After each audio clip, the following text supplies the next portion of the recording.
Hi, I'm Jill Deacon. Welcome to another episode of A Love Affair with the Unknown. Do you remember those ads for Freedom 55? It was like an insurance marketing slogan suggesting that we could save enough to have this easy breezy, carefree time after stepping away from career and work at age 55. I mean, they're kind of laughable now, of course.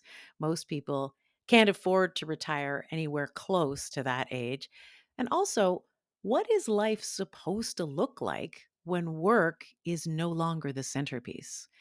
That is a question that award winning journalist and author Catherine Bradbury has spent a lot of time thinking about, and one she gives some answers to in her new memoir, This Way Up: Old Friends, New Love, and a Map for the Road Ahead.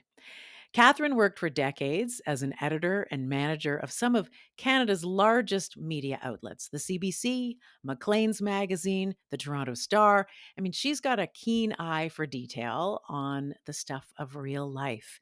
In her case, retirement, divorce, health challenges, a lot of huge changes to navigate.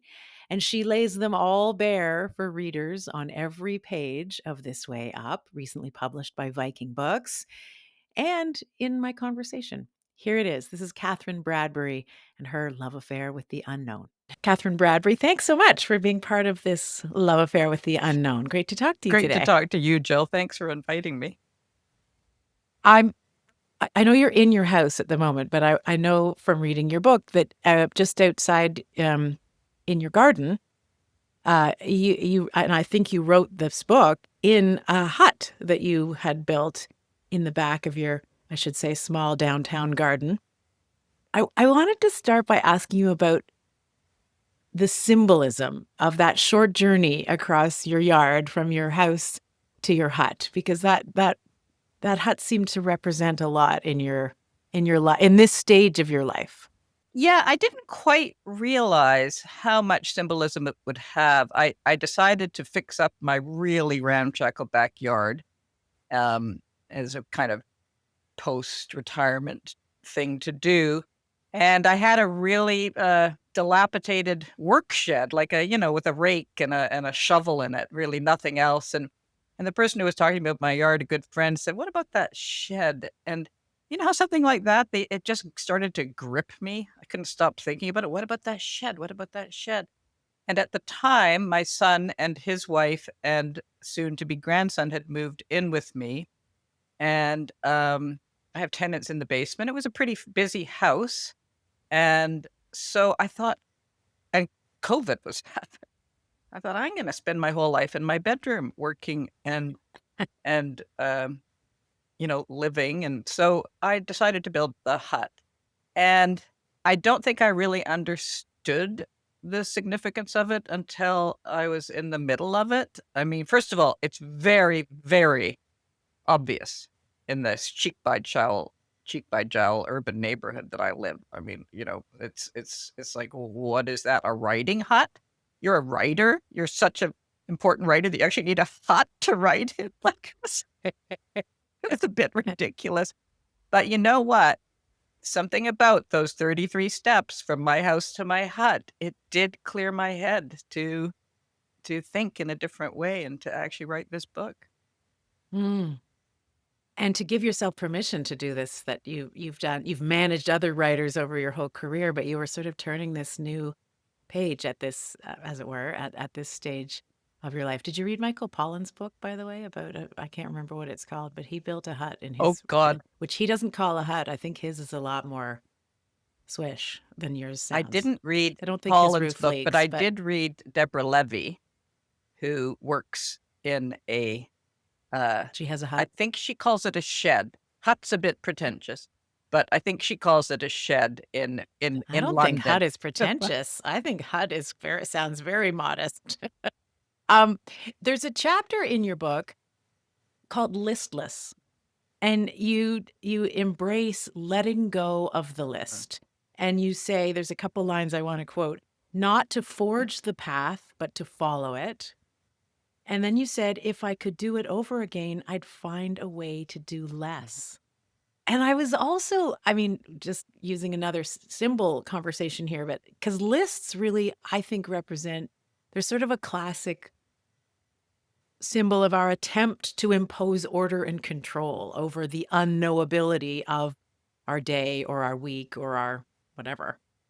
But so I'm really curious about the shift that happened for you when you recognized that and decided to that you really wanted to let go of trying to impose that order and control and make things thus and just be open to what comes. Yeah, that was huge. That was huge, and I love a list. Like, I always loved a list, and it was really the first thing I do in the morning. I'd go to bed at night thinking about the list I was going to write in the morning, and I have kept them all. I have about, I don't know, 20, 30 black books with my lists from my career going back to a long way.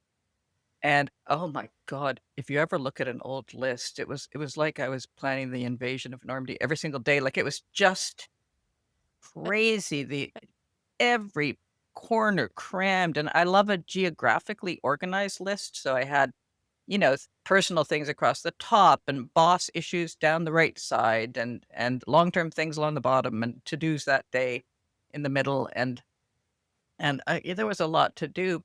And then post-retirement, and I should say I'm not really retired because I'm writing, but post working for other people for a living, which is a massive change and a delightful one as far as I'm concerned. Post working for other people for a living, I began to notice that my lists became sort of haphazard. Like I still had the impulse, but then I would look and it would say things like bag. And I'd look the next day and I'd be like, bag. Like what bag? Where bag? Who bag? Like I just had ideas. So they became very almost like little haikus, these lists, to myself. And I think it was in the writing of these nuke style of lists that I began to think, "Oh, I think it's time to let go of this management of the day." Uh, Why? Why did you decide that? Um, that's a good question. In a way, my hand writing the list decided it for me. My hand that refused to write that kind of list decided it for me. Um, it's very freeing. It's very freeing to see what happens next and not decide what's going to happen next. It's kind of drifty. It's it's thoughtful. It's no one is telling you like you as someone who's been in a work environment for a long time, being told what to do when is something I really, really wanted to let go of. Even telling Well, in myself. journalism, especially because of Yeah. deadlines just looming constantly, and there's that pressure that is, yeah, probably something you were. Yeah. And that's a huge shift, just that alone, letting Huge, go of that pressure. huge, and I didn't even wanna tell myself what to do. Maybe that's the answer to your question. No more Hmm. telling anybody what to do, not even telling myself what to do. I'm interested too in the that's really a shift away from an attachment to certainty of a sort. I mean, from the description of your lists with the geographical, excuse me, the geographical layout of them, and and thought. I mean, that you had a lot of certainty that you were investing in this or attempting to create with these lists, um, and sort of to lean more into uncertainty. I know that you, when you left behind your career in journalism, you left, as you say, and you write about this too, sort of leaving behind that bold clarity of purpose that, reporters forcing their way into the scene to get a story. There's that, I know exactly what I'm doing here and this is how I'm going to do it. And you wrote that I sometimes miss the certitude of that mentality. Tell me a bit more about that shift away from the certainty of, this deadline, this article is due at this time, or this task in front of me that I'm doing for this higher power who's paying me is, you're letting go of that specificity and certainty, and later in life and creating your own terms of work has allowed you to open up into being okay with not knowing. Yeah, somewhere in your early 60s, words start to come out of your mouth like, "I don't know how that happened." Talking about divorce, say, with friends who are divorced, and for a long time, you're trying to figure it out, and he did that, and I said that, and blah, blah, trying to find answers. But then at a certain point, you're just like, "Yeah, it's such a mystery, isn't it? I wonder how that happened, or I wonder why, or I think back." And so, there is I think, is it biological? I don't know. I think in your 60s, I think the 60s are a spectacular decade.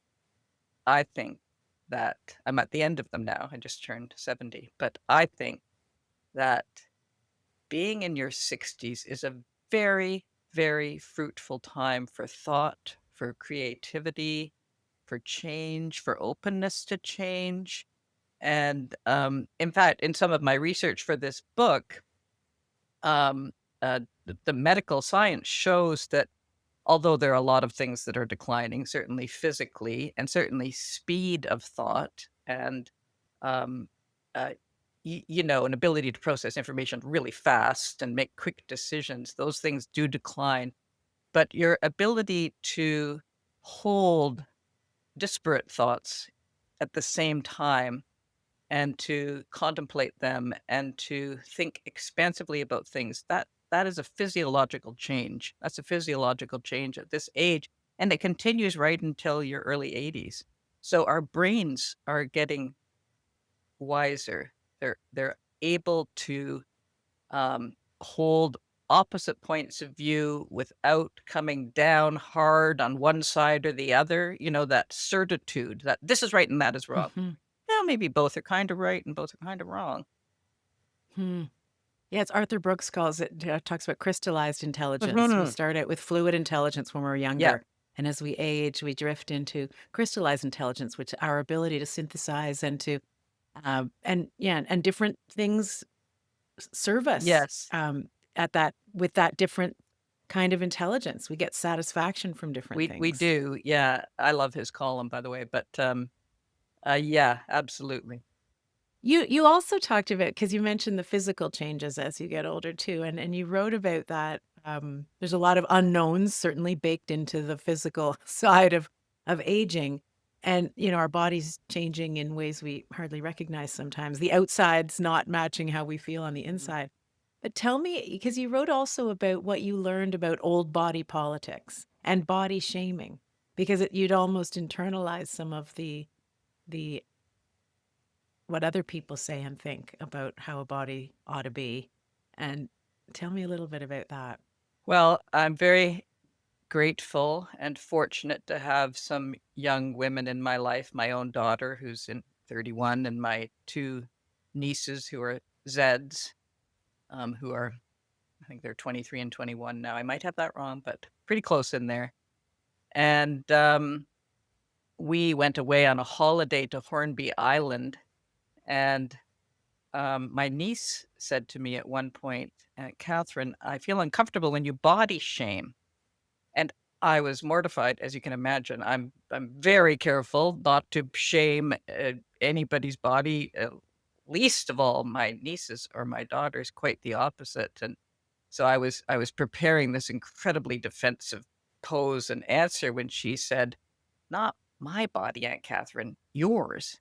And I thought, to how often we women put ourselves down. Does this make me look fat? I've gained 5 pounds on this holiday. I'm not wearing that a two-piece bathing suit. I wouldn't be caught dead, and all the things that just constantly come out of our mouth. And what my niece made me realize, without actually saying it, was um, when you body shame yourself, you're throwing them back into their own bodies. You're forcing the conversation Mm, back into what we look like and how we should be assessed by how we look like. Something that happens all the time with women in the political realm. How often do people talk about what Carney looks like versus what Freeland looks like, what Carney's wearing versus what Freeland's wearing. It's just constant. So I really was called up short on that and thought a lot about my own tendency to judge myself that way. So I decided to do a kind of objective body tally to strip down and look at myself naked in the mirror, kind of like Lucien Freud and his naked self portraits, and to just honestly take in how things were trending physically. Because we don't see again, that's a social there's a social socialized aspect to that. I mean, it's a self-imposed ageism, I suppose, but it doesn't come from nowhere because the images, certainly of women's bodies and men's too, that we see most are young Mhm. ones. And more, I guess, a variety of shapes and sizes today than perhaps 20 years ago or something. But still, older bodies are almost.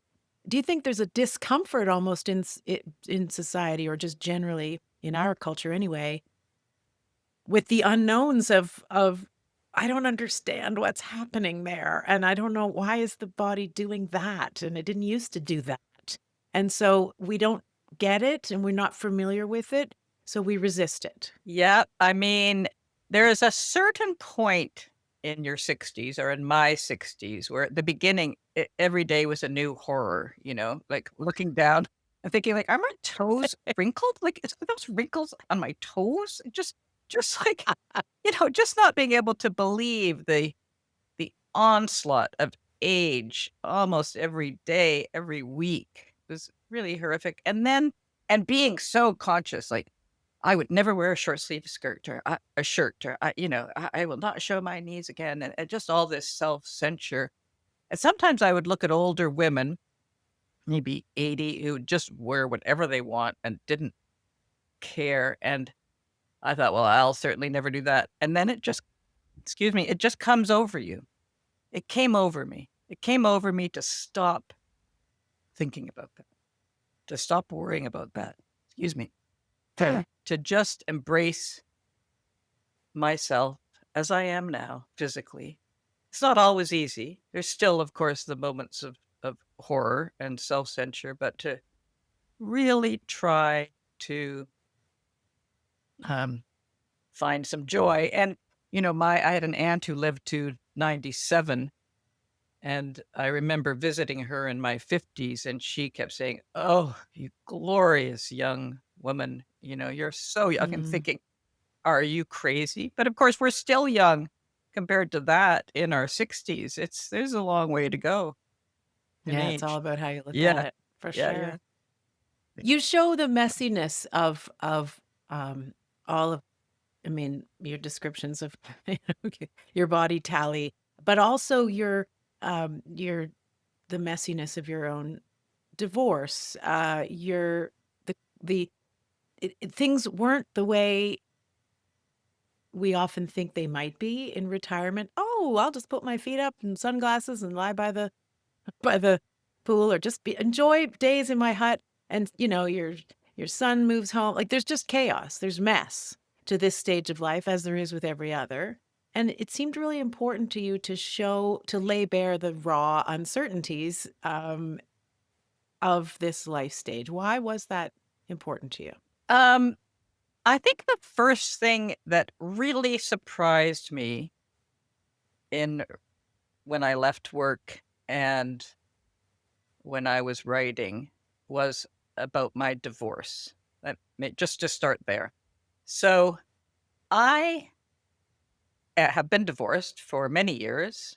I was married for 25 years, but divorced for 10 or 12 years, I think.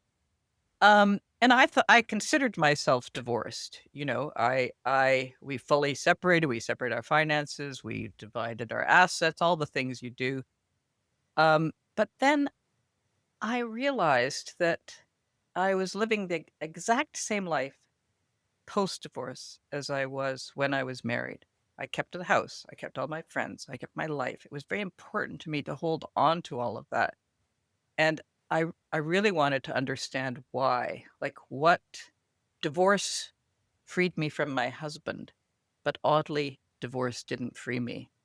And that was a big realization, and I've talked to quite a few women about it. I think divorce lingers for a very long time, a very long time. It has a very long tail, as I call it, in this way up. And so, figuring out that it was time to explore the reasons for that and why I needed to be finally done with my divorce was a big part of the book, because as long as I was holding on to my life as it had been, I was also kind of fearful to venture out, to do what I imagined I would do when I retired, which was truly to set out. I was absolutely convinced I was gonna retire. I had a retirement party, and then poof, I was gonna disappear, like Bilbo Baggins in a puff of smoke and set out on a grand adventure, and instead I walked the 33 steps to my hut, and that's what I've done since. I'm starting to feel I'm kind of ready now. It's a huge life change. Retirement is a huge life change, and you have 2 very strong impulses that run on parallel tracks that are opposite to each other. One is to set out because time's short and you need to, pack in all the experiences that you haven't had the opportunity to pack in a life of work. And 2 is time's short, so you better hunker down. Hunker down, stay safe, dig in, and I'm still kind of somewhere in the crossroads of those 2 things. I'm not sure I answered your Which question is there.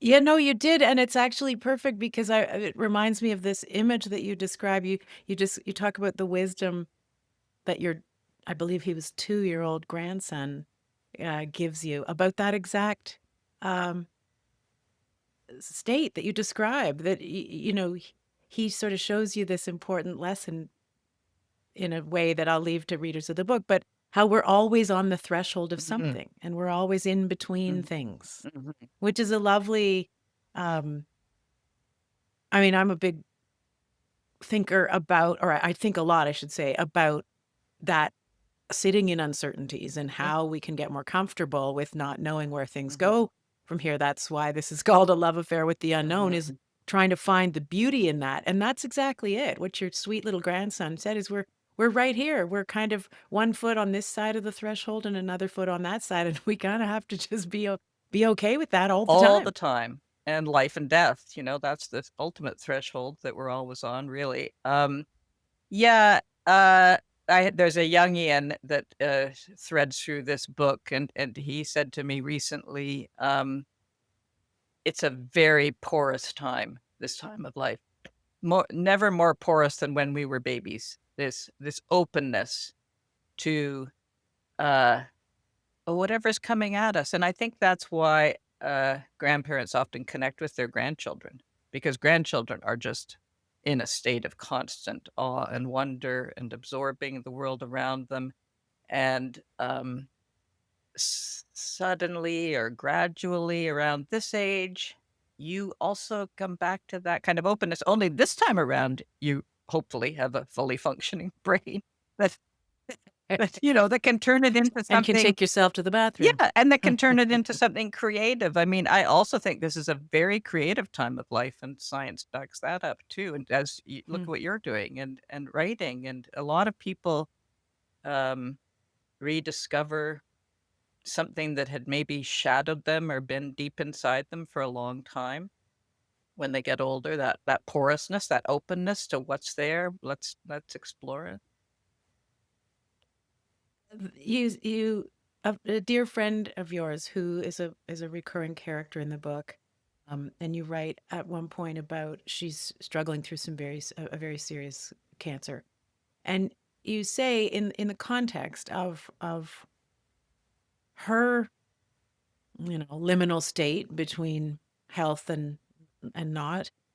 You write, the closer I got to 70, the more companionable death felt. And you write, to see death as an ally of sorts rather than something to be denied or avoided. And I thought that was so interesting because, of course, death is the ultimate unknown. And tell me a little bit about how getting closer to it is changing your feelings about its unknowability. Yeah, wow, what a good question. Um, I'm one of those people who thinks about death practically constantly. I know some people do and some people don't. I think about it. I worry about it. I don't like it. I don't wish it wasn't there. I try and block it out. It feels like someone I'm in a something I'm in a battle with, stave it off. I mean, look at our culture. Do everything we can to not age, to not die, to live as long as we possibly can. And there's a fair amount of death in this book.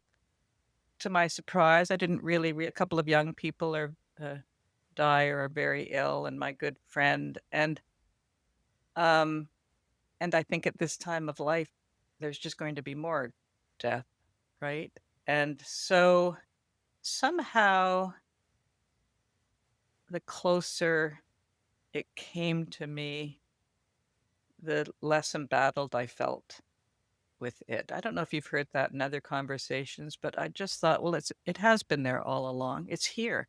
You can't have life without death. Like, what would life be without death? It would be horrible, probably. Or Hmm. would it be?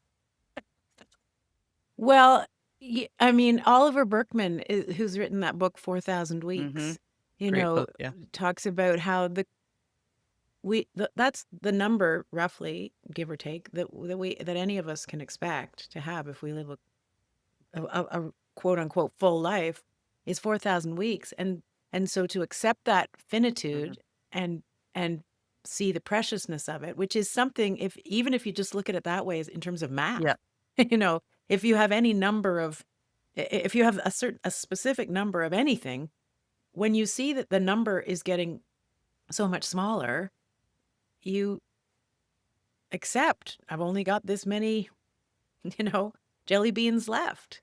And so you get more resigned to the end of the jelly beans, I suppose, is a silly way of saying what you're saying. It's just maybe it is inevitable. Yeah, I had a moment near the end of the book. I was actually away with the friend you mentioned, and, we were both exhausted. I think, my friend and her illness and me, I think at the end stage of writing a book, and, I woke up in the middle of the night, and I saw this string, a long string, and it just was there at 3 o'clock in the morning, and another version of your jelly beans, and I realized that for most of my life, I was on the first inch of that string. There's a sensation for most of your life. There's a long string ahead. Even in your 50s, you don't really think there's a lot of time left. And I had suddenly moved to the final inch of the string, like a bead on an abacus. It's like click clack. Here I am, right at the end of the string. Like that happens. You see viscerally, you feel it, you see it, that the time behind is much longer than the time ahead. It's just there you are. There you are. You're in that place. And my friend has said to me, we're all dying all the time. Some of us have more information than others about that fact, but it is a fact. And of course that's true. That's true. How did the last thing I want to ask is that is to reference one more beautiful line of so many in your book. You say, in the time that you're writing a book, you're also being written by it. So, how did writing this book, in which you so candidly open up, all of your uncertain wanderings through your late 60s for all to read, how did writing this book change who you are, rewrite you, and rewrite maybe how you see the world? Moved you along the string, I Mhm. suppose. Mhm. Yeah. I think for one thing, for me personally, I came to accept that my journey is quite a short one in the book and in life, and that's okay. And I don't mean in terms of years, I mean geographically. This book is the central metaphor is a map. And to my horror at the beginning of the book, I realized that in my whole life, I've moved about an inch on the map to the other side of Lake Ontario, from one side to the other, from St. Catharines to Toronto. And at the end of the book, that's as far as my journey takes me to. And I didn't know that when I started the book. I actually thought that the book would end with me going on some kind of big literal journey. But the distance of that 1 inch was tremendous. I think I learned that the distance can be very, very far, even if you stay put.